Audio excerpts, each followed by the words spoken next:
د هندي الفبا مضمون ګلالیو محصلینو او قدرمنو لیدونکو السلام علیکم. زموږ د نن ورځې درس په دغه څلورو خپل بېواکو غږونو نمایش شکلونه او بیا په کلمو کې د هغې کارونه ده. راځئ لومړني غږ ته یا توري ته چې یا دی دا کړي پایې ترې له منځه وړو او یوازې دغه چې پاتې کیږي دا یې نیمه شکل دی. په هندي ژبه کې داسې کلمې چې د یا نمایش شکل کارونه پکې کیږي ډېرې کمې دي. نو یوه کلمه چې د سید دا دې کې د دې کارونه شوې ده داسې لیکل کیږي سید. یعنې موږ او تاسې یوازې دغه زده کوو چې دغه د یا نمایش شکل څنګه راځي. کله چې تاسې هندي کتابونه ګورئ نو کله د دغه شکل سره مخ کیږئ تاسې به په دې باندې پوهیږئ چې دا څه شی دی دا د یا نمایش شکل دی.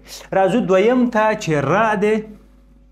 دا را چې کله پرته له ا غږ څخه راځي نو دا درې نور مختلف شکلونه غوره کوي او هغه درې واړه بیا د تورو سره په کلمو کې په مختلفو ځایونو کې راځي. نو درې واړو باندې موږ نن کار کوو چې لومړی فرضاً که هغه توري چې هغه کړي پایې لري د هغې سره څنګه راځي. لکه فرضاً که دا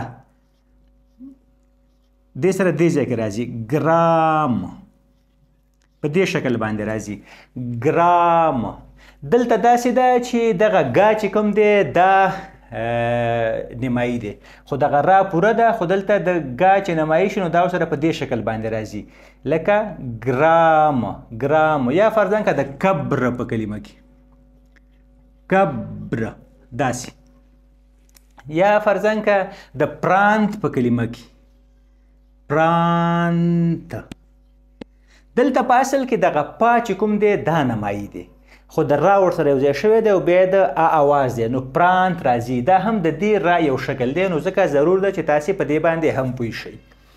بل یې فرضاً که موږ او تاسې لیکو لکه هغه غږونه چې هغه ګول شکل لري هغې سره دا په داسې شکل دی. فرضاً که ټرک دې سره په دې شکل کې راځي ټرک دا ټ نمایي دی او را ورسره یو ځای شوی دی او په دې را کې ا اواز دی نو ټرک داسې راځي ټرک. یا فرضاً که ډرامه هم دغه د ګول شکل لري نو دې سره هم په دې شکل باندې راځي ډرامه. او کله چې دا په نمایي شکل باندې راځي نو هغه بیا د شروریکا نه پاس راځي. لکه فرضاً که په نردن کلمه کې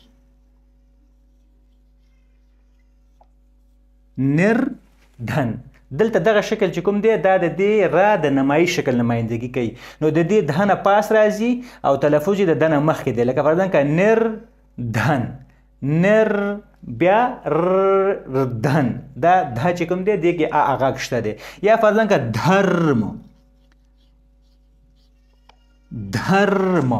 دا دی را پرته له ا دی او شکل په دغه شکل باندې دی او بیا د هغې نه وروسته ما دی نو څنګه تلفظ کیږي دھرم.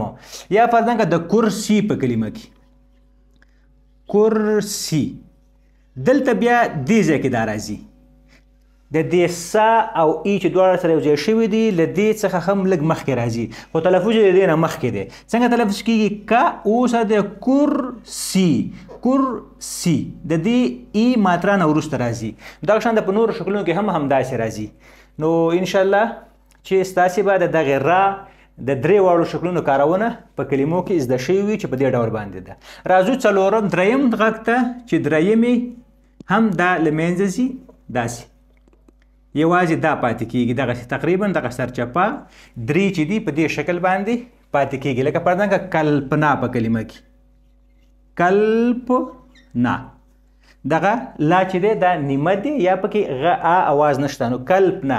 یا فرضاً که الپ ا او لا نیمه دی الپ کو چې دغه لا سره موږ ا اواز راوړو یا یې پوره راوړو بیا تلفظ د دې کلمې څنګه راځي الپ نه دی الف دی نو دا یې نمایي شکل دی. راځو اخرني ته چې و دی